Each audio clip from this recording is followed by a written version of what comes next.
시선집중 3부의 문을 열겠습니다. 자, 오늘로 20대 대선 딱 30일 앞으로 다가왔는데요. 정말 오리무중입니다. 이런 대선 정말 경험해 보지 못한 대선인 것 같은데요. 판세 정말 예측 불허인데요.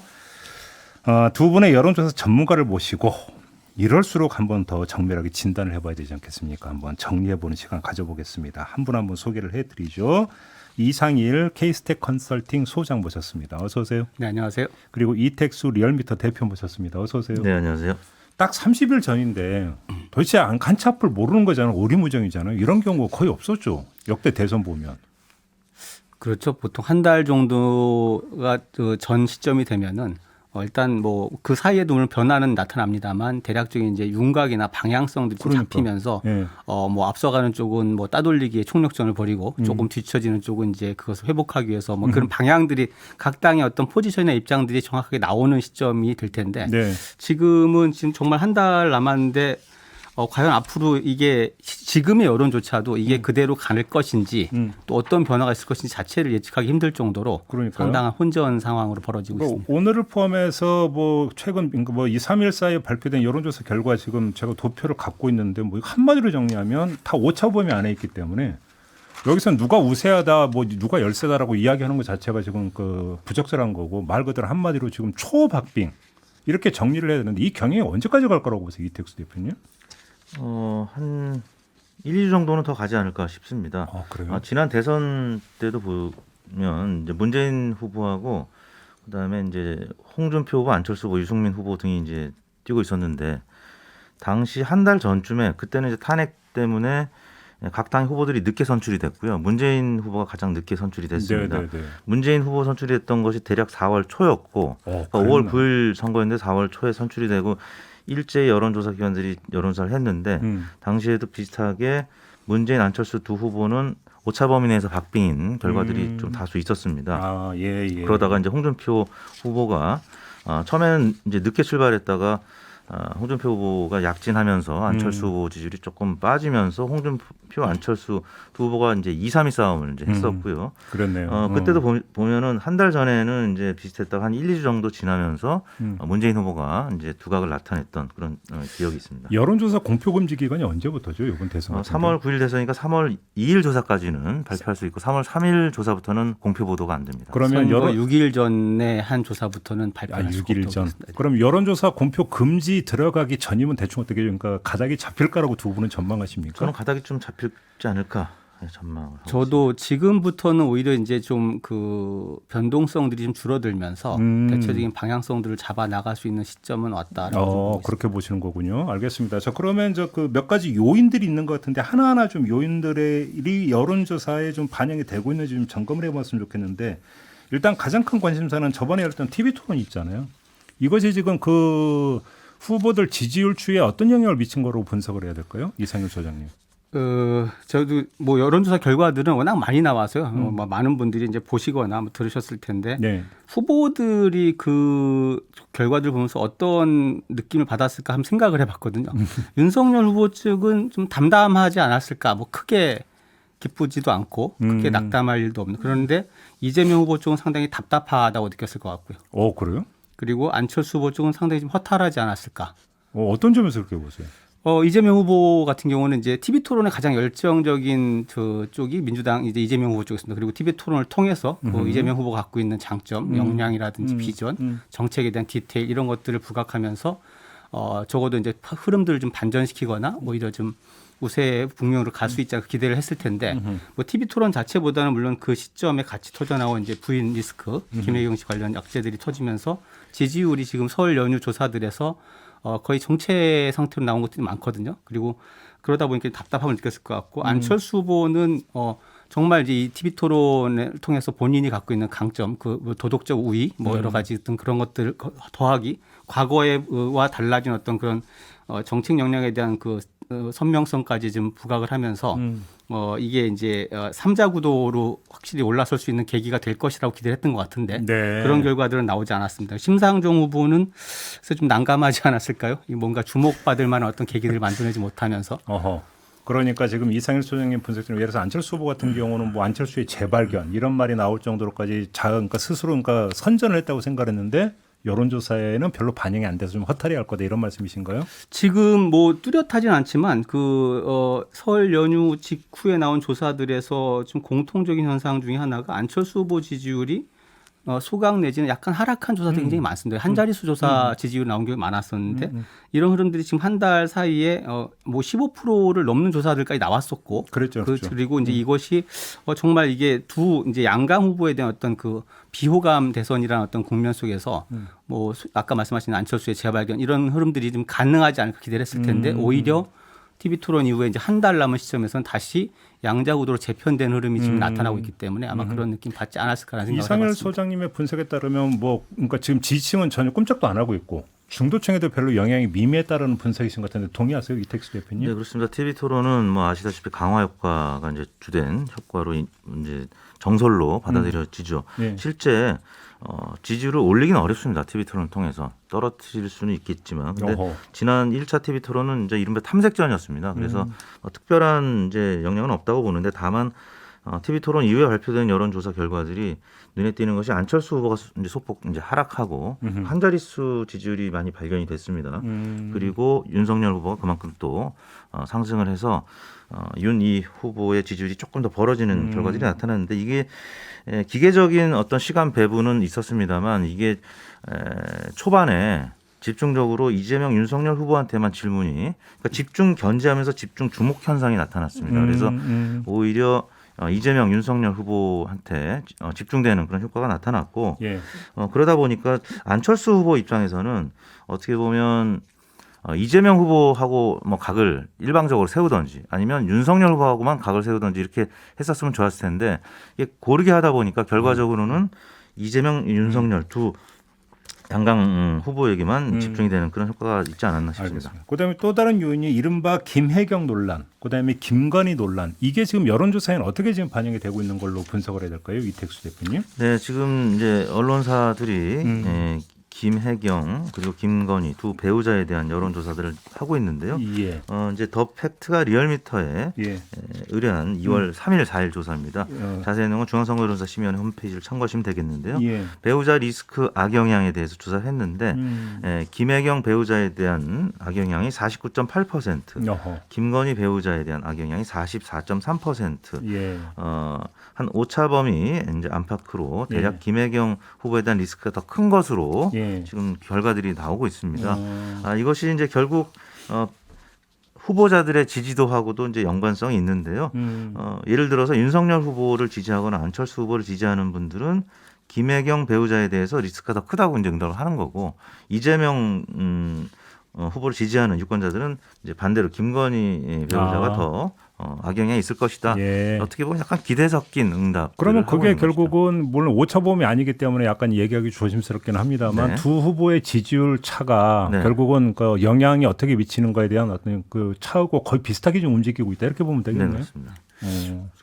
설 연휴 조사들이 이제 그런 어떤 여러 가지 이슈들을 터진 것들이 반영이 되긴 했지만 저는 이제 이재명 후보의 김혜경 씨 관련된 이슈들이 전체적으로 다 반영이 됐을까라는 부분에서는 약간 좀 더 지켜볼 필요가 있다. 더 반영될 수 있다는 이게 말씀이죠. 지금 그 조사 시점들이 명절 연휴가 끝난 직후 내지는 명절 마지막 날에 걸쳐 있는 조사들이 많고요. 그렇죠. 그리고 그다음에 뭐 오미크론 확산 이런 것도 굉장히 크게 파장이 지금 큰 상황에서 조사가 진행됐기 때문에 여론의 어떤 여론이 좀 정돈된 여론들이 나왔다라고 보기에는 약간 좀 이른감이 있습니다. 그래서 이번 주에 이제 다시 조사될 결과들을 좀 지켜봐야 되는데 예. 저는 이제 김혜경 씨 논란 같은 경우에는 좀 더 구체적인 폭로들이 계속 이어지는 흐름이었기 때문에 예. 이런 흐름에 따라서는 좀 더 영향이 있을 수도 있다라고 보는 편입니다. 아, 그렇게 보시는 거고요.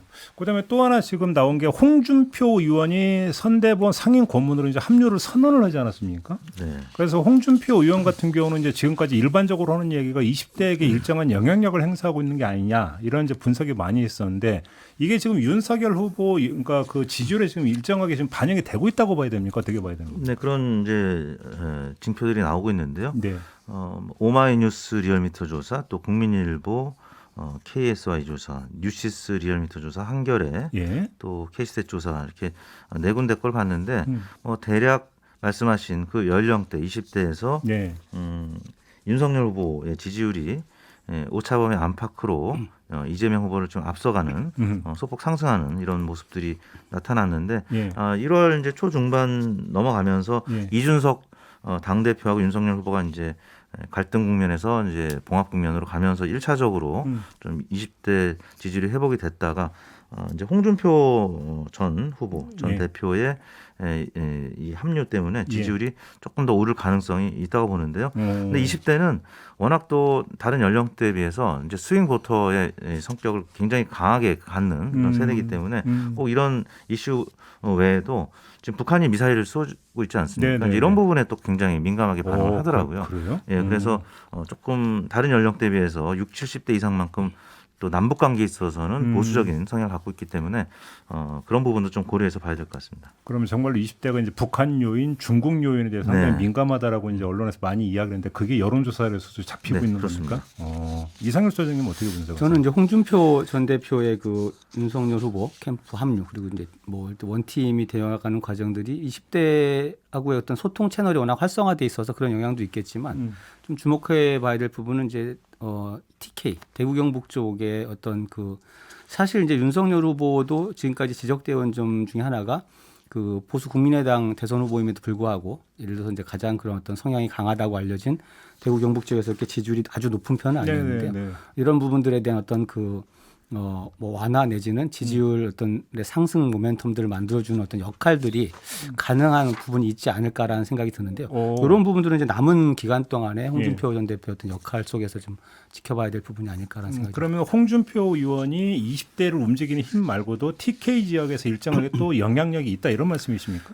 그러니까 20대하고 소통 채널은 최근에 홍준표 전 대표하고 이렇게 주변에서 벌어진 새로운 현상이지만 실질적으로 이제 뭐 호호는 되게 강한데 홍준표 전 대표가 그 보수적인 어떤 그 성격의 여러 가지 그 가치, 그다음에 정책들을 이렇게 그동안 강하게 표방한 적이 많았고요. 아무래도 좀 여러 그 국민의힘 전체가 이 보수 진영이 좀 그 뭐라 그럴까요?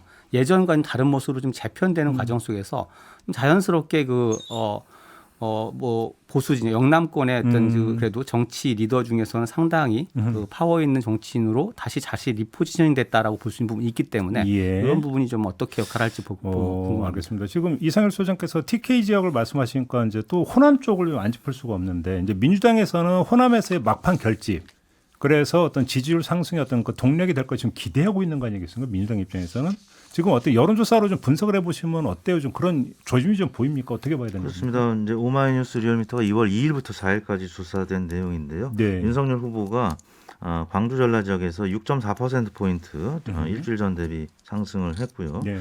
한겨레 이제 K스탯 조사도 2월 3, 4일 날 조사가 됐는데 윤 후보는 이제 광주 전라 또 강원 제주를 제외한 이런 지역에서 또 상승세를 보였는데 네. 이 이제 한겨레 조사는 조금 약간 다른 맥락을 보였고요. 국민일보에서는 또 이제 이재명 윤석열 대결 구도가 호남에서 54.5 대 19.2인데 윤석열 후보가 19.2로 20%에 근접한 결과가 나왔고요. 지금 이제 지난 대선을 보면은 2012년 같은 경우에 이제 박근혜 후보가 광주 전남에서는 이제 한 자릿수였지만 전북에서는 이제 두 자릿수였거든요. 그래서 여론조사상으로 지금 윤석열 후보가 20%에 육박하는 지지율을 나타내는 거는 과거에 비하면 꽤 이제 선전하고 있는 것으로 이제 보이는데 실제 이게 투표까지 이어질지 왜냐하면 영호남은 실제 여론조사보다 조금 덜 나오는 경향성도 있습니다. 그러니까 그래요? 막판에 지역 감정이 조금 고조가 되면서 여론조사보다는 예상보다는 좀 적게 잡히는 그러니까 투표가 되는 경우가 국민의힘 있는데 후보가 네, 국민의힘 후보는 이제 호남에서 또 민주당 후보는 영남에서 네. 실제 여론조사보다 조금 덜 나오는 경향성이 있었는데 이번에는 어떻게 이게 깨질지 좀 봐야 되는데 아무튼 윤석열 후보가 최근 들어서 이제 호남에 손편지를 보내고 하면서 조금 지난주의 경우에는 상승하는 여론조사들이 조금 더 많았던 것 같습니다. 이번 대선에서 저도 굉장히 궁금한 부분이 그런 어떤 이제 영호남 지역의 표심이 어떻게 표출될까라는 부분인데요. 조금 다른 각도에서도 좀 볼 수 있는 게 뭐냐면 이번 대선의 특징이라고 볼 수 있는 점 중에 하나가 유권자들이 대선 후보를 볼 때 적격 심사를 하듯이 선거를 바라본다라는 점을 좀 주목해 봐야 돼요. 적격 심사? 과연 대통령감으로 인정할 수 있느냐라는 그런 관점. 그러니까 가장 서로 이제 편하게 하는 대선 얘기 중에 가장 많이 듣고 하는 얘기가 도대체 누굴 찍어야 할지 모르겠다. 찍을 후보가 없다라는 말을 많이 하죠. 이 얘기는 뭐냐면 찍고 싶은 후보가 없다라는 말 속에서는 과연 그러면 오히려 이 커트라인을 굉장히 낮춰놓고 절대 안 되는 후보는 누구냐라는 관점에서 선거를 바라보는 굉장히 많거든요. 네. 그렇다라고 하면 거기서 판정을 내린 분들은 사실은 그 지역의 어떤 보편적인 정서나 뭐 정당에 대한 느낌 이런 것들랑 별개로 투표를 할 가능성이 굉장히 많습니다. 그래서 오. 이게 저는 영호남의 이런 부분들이 그 해소되지 않은 채 선거가 치러진다면 영호남이란 어떤 그 지역적인 어떤 정치 흐름과는 무관하게 개인적인 어떤 평가에 의해서 투표를 하는 분들이 굉장히 많고 그 속에서 오히려 그런 어떤 과거와는 좀 다른 패턴, 그러니까 몰표 현상 같은 것이 나타나지 않는 흐름도 최종적으로 올 수 있는 게 아닐까라는 그렇게 생각을 전망하시는 해봅니다. 거군요. 알겠습니다. 근데 또 다른 각도에서 좀 보면은 호남 지역에서의 이재명 후보의 지지율과 TK 지역에서의 윤석열 후보의 지지율이 보통 한 50%대 이렇게 나온다라고 한다면 설령 호남에서 막판 결집이 나타난다 하더라도 TK 지역에서 또 막판 결집이 나타난다면 결국은 또 그 상쇄 효과가 발생하는 거 아니냐 이런 분석도 나올 수 있는 거 아닙니까? 그런데 그렇습니다. 이 전망은 실현될 가능성은 어떻게 보세요? 이제 호남 민심은 영남 민심 바라볼 수밖에 없고요. 영남 민심도 마찬가지입니다. 그래서 그런가요, 또? 호남에서 윤석열 후보의 지지율이 올랐다? 그러면 이제 영남에서 이재명 같이 후보 아하. 오를 수 있고 그렇게 서로 주거니 받거니 하는 것이죠. 한쪽에 쏠림 현상 나타나면 언론 보도를 계속 보고 있기 때문에 어허. 다른 쪽에서도 야 우리 가만히 있을 수 없지 하고 또 뭉치는 그런 경향성이 그러면 나타나곤 특정 합니다. 지역의 결집이 꼭 변수가 되지 않을 수 있다. 왜냐하면 네. 같이 상쇄 효과가 같이 발생하니까. 움직이죠. 이렇게 이제 전망을 해야 되겠네요. 네. 그러면 되게 어려운 질문 하나만 드리면 지금 두 분께서 이제 지금 그 이번 대선의 어떤 특성을 좀 조금 전에 특히 이상일 소장께서 말씀해 주셨으니까 투표율이 어떨 거라고 전망하십니까? 너무 뜬금없는 질문인지는 모르겠습니다만 이러면 투표율이 낮을 수도 있다는 얘기도 연결될 수 있는 거 아닙니까? 어떻게 보세요? 그래서 이번 대선 TV 토론 시청률 같은 관심도를 보면 투표율이 굉장히 높은 선거여야 되는데 엄청 높았죠. 이 유권자들의 고민이 끝나지 못한다면 누굴 찍을지 도대체 알 수 없는 흐름이 계속된다면 투표율이 낮아질 수도 있지 않을까라는 생각도 저는 참 듭니다. 변동성이 정말 이택수 뭐, 대표님도 예, 시청률 말씀하셨지만 39%였고요. 유튜브까지 감안하면 엄청난 숫자가 이제 봤습니다. 그렇기 예. 때문에 이번 또 대선은 박빙 대선이 될 것이다라는 전망이 있어서 내 표가 사표가 안 될 것이다. 그리고 내 표에 의해서 당락이 결정될 것이다라고 본다면 70% 후반 투표율이 나오지 않을까 싶습니다. 오히려 높게 나올 네. 수도 있다고 보시는군요. 알겠습니다. 자, 이렇게 마무리를 해야 될 것 같네요. 이택수 리얼미터 대표, 이상일 케이스텍 컨설팅 소장과 함께했습니다. 두 분 고맙습니다. 네, 감사합니다. 감사합니다.